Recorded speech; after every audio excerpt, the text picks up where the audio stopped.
मल्लिकार्जुन ज्योतिर्लिंग की कहानी बहुत पुरानी और पवित्र है। यह ज्योतिर्लिंग आंध्र प्रदेश में कृष्णा नदी के किनारे श्रीशैल पर्वत पर स्थित है।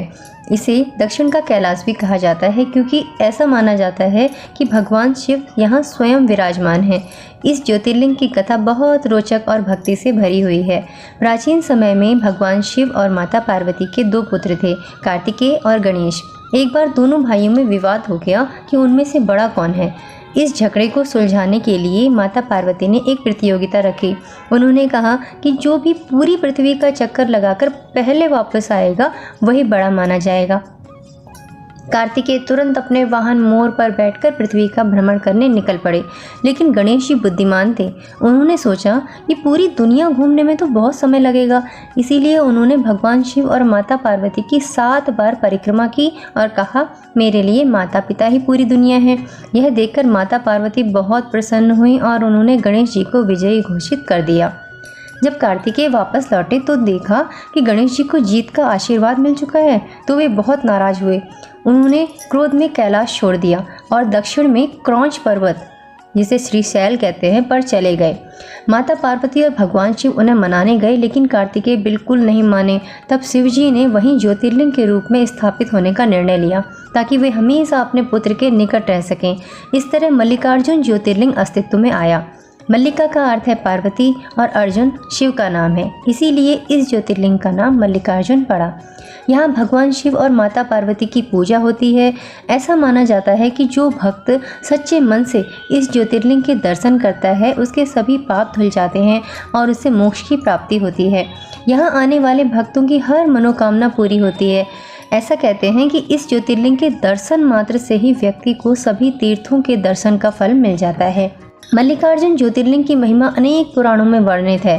शिव पुराण में कहा गया है कि इस ज्योतिर्लिंग की पूजा करने से व्यक्ति को अश्वमेध यज्ञ का समान पुण्य मिलता है। यहाँ पर शिवरात्रि के अवसर पर विशाल मेला लगता है जिसमें हजारों भक्त आते हैं।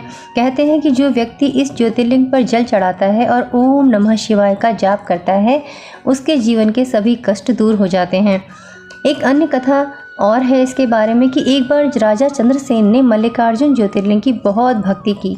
उनकी भक्ति से प्रसन्न होकर भगवान शिव ने उन्हें दर्शन दिए और वरदान मांगने को कहा। राजा ने कहा कि हे प्रभु, मैं चाहता हूँ कि आप सभी भक्तों के कष्ट दूर करें और उन्हें सुख शांति दें। भगवान शिव ने उनकी यह इच्छा पूरी की और कहा कि जो भी मनुष्य इस स्थान पर सच्चे मन से आएगा उस पर मेरी कृपा सदैव बनी रहेगी। तो मल्लिकार्जुन ज्योतिर्लिंग का जो मंदिर है ये बहुत प्राचीन और सुंदर है। यहाँ आसपास का वातावरण बहुत शांत और दिव्य है। मंदिर के गर्भगृह में ज्योतिर्लिंग स्थापित है जिसके दर्शन करने के लिए भक्तों की लंबी कतार लगी रहती है। मंदिर परिसर में माता पार्वती, भैरवनाथ और अन्य देवताओं के छोटे छोटे मंदिर भी हैं। यहाँ की प्राकृतिक सुंदरता देखते ही बनती है। पहाड़ों, नदियों और हरे भरे जंगलों के बीच यह मंदिर भक्तों के लिए स्वर्ग के समान है। मल्लिकार्जुन ज्योतिर्लिंग की यात्रा करने वाले भक्तों को कुछ नियमों का पालन करना पड़ता है। मंदिर में जाते समय सात्विक भोजन करना चाहिए और मन को पवित्र रखना चाहिए। यहाँ की परिक्रमा करने का विशेष महत्व है। कहा जाता है कि जो व्यक्ति श्रद्धा से इस ज्योतिर्लिंग की परिक्रमा करता है उसके पूर्वजों को भी मोक्ष मिलता है। इस ज्योतिर्लिंग की महिमा अपार है। यह न केवल भक्तों की मनोकामनाएं पूरी करता है बल्कि उन्हें जीवन में शांति और सुख भी प्रदान करता है। यहाँ आकर लोगों को ऐसा लगता है जैसे उन्होंने साक्षात कैलाश के दर्शन कर लिए हों।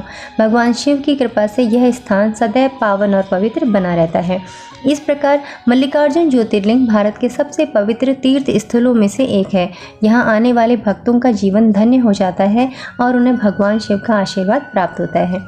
जो कोई भी सच्चे मन से इस ज्योतिर्लिंग की शरण में आता है उसके सभी दुख दूर हो जाते हैं और उसे जीवन में सुख समृद्धि की प्राप्ति होती है।